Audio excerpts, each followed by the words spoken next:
Happy New Year, everybody. It's me, Kendall, your horror explorer, welcoming you to a special Screamtastic horror review. Today, I'd like to talk about my top 8 favorite horror movie posters from the 80s.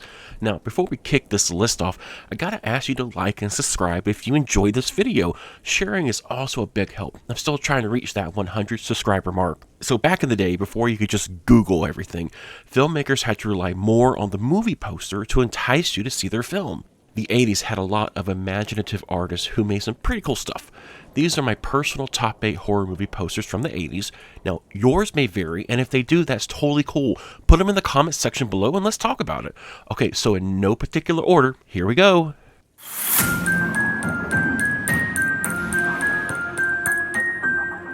Okay, and starting us off with a bang is the poster for the 1985 vampire flick, Fright Night.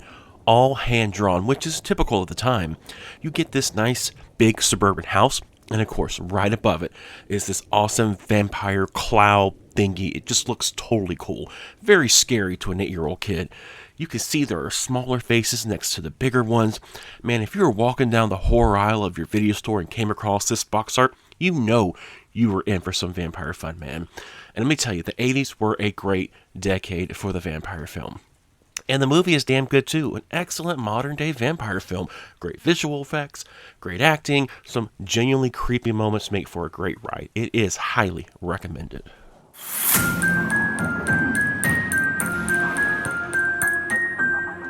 And here we have the cover for Friday the 13th, the final chapter. A very simplistic cover. Just a mask, a knife, and some blood. You know, I remember being a kid, too young to rent these kind of movies, but I would be fascinated by the box art of this film. You know, hell, 20 years later, I get the same artwork tattooed on my arm. But I just remember thinking, what the hell did they do to Jason?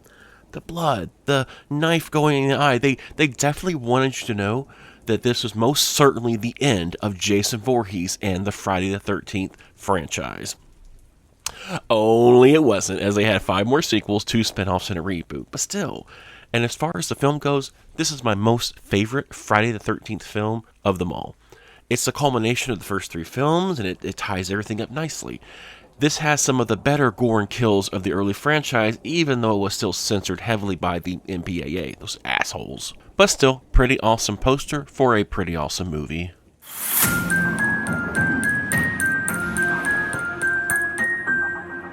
Oh man, what is not to love about this poster for Nightmare on Elm Street 3: The Dream Warriors? Another hand-drawn poster featuring Freddy about to go to battle with those Elm Street kids. This poster is so cool as it shows the characters standing up to Freddy and ready to fight back. You know, even though the artwork may not reflect the film 100% accurately, it's still pretty badass. You've got Heather Langenkamp returning as Nancy, going front and center, ready to battle her old rival Freddy, with a cast of new characters also ready to kick some ass. Nightmare 3 and 4 are my most favorite Freddy films of the entire series, but the poster for 3 is my most favorite out of all of those. It's just awesome. Speaking of awesome, check out this poster updated for the 30th anniversary of the film by artist Stephen Holliday. That's pretty cool too, I gotta say. As I said, what's not to love about Part 3?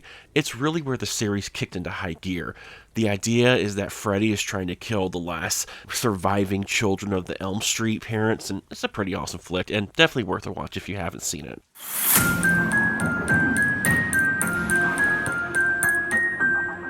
Now here we have the poster for 1981's Student Bodies. Look, I won't hold it against you if you've never heard of this film. It's a comedy horror, obviously, that pokes fun of other slasher films, and the poster is spot on with the kind of humor you'll expect to find in this movie. You've got an apparently dead student at his desk with a megaphone shoved in her mouth. On the floor is a button that reads "Sex Kills." I find this movie absolutely hilarious, but it is on the dumb side, and as soon as you see the poster, you know this movie does not take itself very seriously.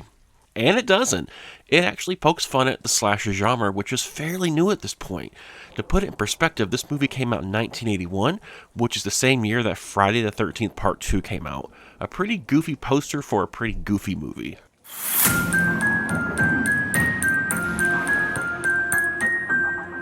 How badass is the poster for 1984's Silent Night, Deadly Night? The nerve of these people to have a children's beloved character like Santa Claus going down the chimney holding a fucking axe. This takes balls, and it definitely worked. Not much else to the poster, but its power is in its simplicity. Again, that Santa arm holding the axe scared the shit out of every little kid that saw this poster.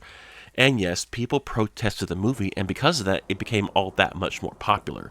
But the idea that less is more definitely pays off right here. And the movie itself is, of course, a classic. I reviewed this for my show. It was the first movie I ever gave a Golden Scream Award to. So, you can add that to its list of accomplishments. But great movie and great poster.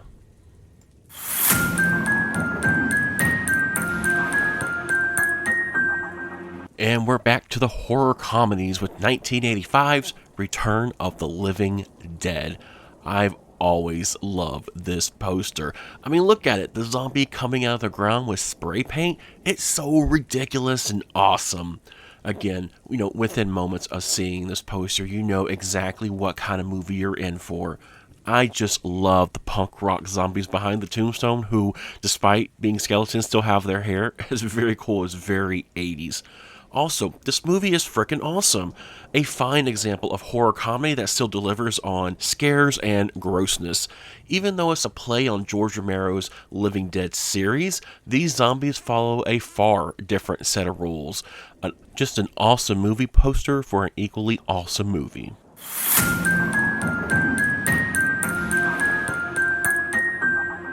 And now, for something completely different, I give you the poster for 1983 slasher flick, Pieces. First of all, I gotta say, I love the tagline. It's exactly what you think it is. Man, that tagline is awesome for the kind of movie you're about to watch. This poster also just jumps out at you. It draws your eyes with the bright red border and the giant chainsaw, and then you see the stitched together woman on the floor. I mean, if you were to pick this up at a video store, you know you're in for some serious slasher shit with this one. The movie itself is also a pretty decent slasher. It's very gory, and it may not hold up as well today, but with no CGI and only practical effects, it's still very much a gore fest. I would definitely check this one out if you can.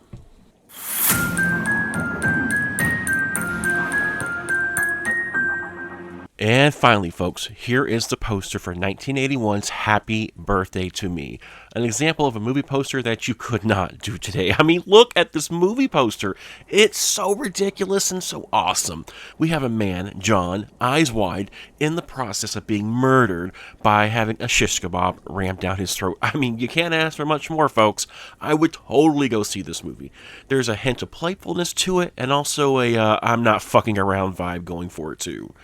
The movie itself is okay. It's a slasher film. It has some interesting kills. The slasher genre went through this phase of trying to make any yearly event into an excuse for murder. So we had slashers on Halloween and Friday the 13th and Christmas and Valentine's Day, New Year's Eve, April Fool's Day, graduation day, prom night. Like seriously, any yearly event was a moment to kill people. But this poster here definitely brought eyes to the movie. And that's it, folks. 8 of my favorite horror movie posters from the 80s. Hey, what are some of your favorite horror movie posters from the 80s? Also the 90s and 2000s. Let me know in the comments below or hit me up on Twitter. I love to read you guys' responses and let me know what you think. So, until next time, freaks. Ladies and gentlemen, in order to achieve an R rating today, a motion picture must contain full frontal nudity, graphic violence, or an explicit reference to the sex act. Since this film has none of those, and since research has proven that R-rated films are by far the most popular with the movie-going public, the producers of this motion picture have asked me to take this opportunity to say, fuck you.